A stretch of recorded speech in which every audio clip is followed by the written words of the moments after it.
So our plan was to, it was kind of a reconnaissance and somewhat training mission, so to speak. We were going to do Tenaya, backcountry around, do Matthes, take our time, and if we're feeling good, do like Coxcomb Echo, check it out with Cathedral, just eventually do link ups on these, just get used to the routes and kind of see the distance between the terrain. Tenaya was pretty easy. I was really just excited to get out and just happy to be in the High Sierra, and the way we started to move, it felt really good. So I felt pretty confident that the rest of the trip was just gonna go well. The next day, our plan was to basically take Matthes and do the Matthes Crest. We were gonna do the whole ridge with a backup, if we needed to rappel during that halfway point. But eventually, we wanted to get to the col between that and Coxcomb, and we wanted to go scout out Coxcomb as well as some of the other stuff in that cathedral basin.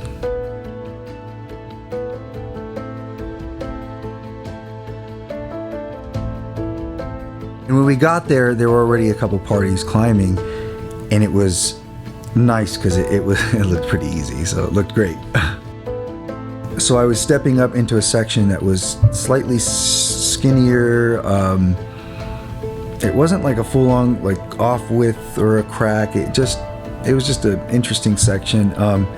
But there was a good crack in there that you can just work your way up. Really, probably 5-6 move once I got past that section. When I reached over with my left hand, I grabbed what I thought, what felt as a good hold, a knob of rock, and when I pressed up and moved my feet in that transition, it just completely blew, and I had no traction whatsoever, and I was completely thrown off, and so I was taking flight. So when I was falling, I hit my leg at some point. It was just so quick, I didn't even notice it, and I was stopped by a little shelf that I rested on my backpack, and by that time Roger had taken all the slack of the system and he had been weighted, so it was a perfect catch in terms of that, because I really could have hurt myself even more on that shelf. Movement just took a fall, rock broke off. Reevaluating. I knew my ankle was broken. I was immediately anxious, because I started to think how I was going to get out. It was a little bit of a hike. Crutch. Made out of Yosemite wood. Carbon fiber crutch.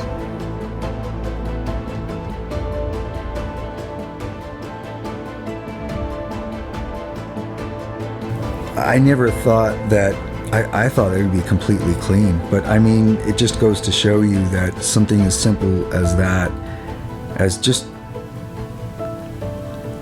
even when you're feeling in tune, there's just always that chance, and you have to have systems in place and protocols, because little things become big problems.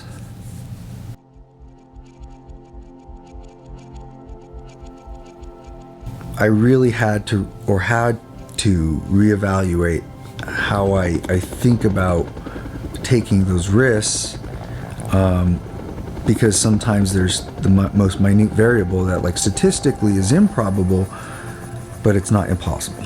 I can't wait to recover, and setting goals, I think, for next fall, do some High Sierra stuff on Temple Crag, link up stuff that we've been looking forward to.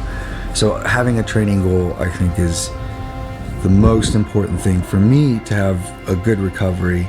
And it's like I always tell my partner, I have to be able to see the summit at some point, so I always have a point of reference to look at and say, it's not there now, but I know it's there, I've seen it, and so I can continue towards recovery. So I think having and setting goals for me is going to be key to just getting better fast.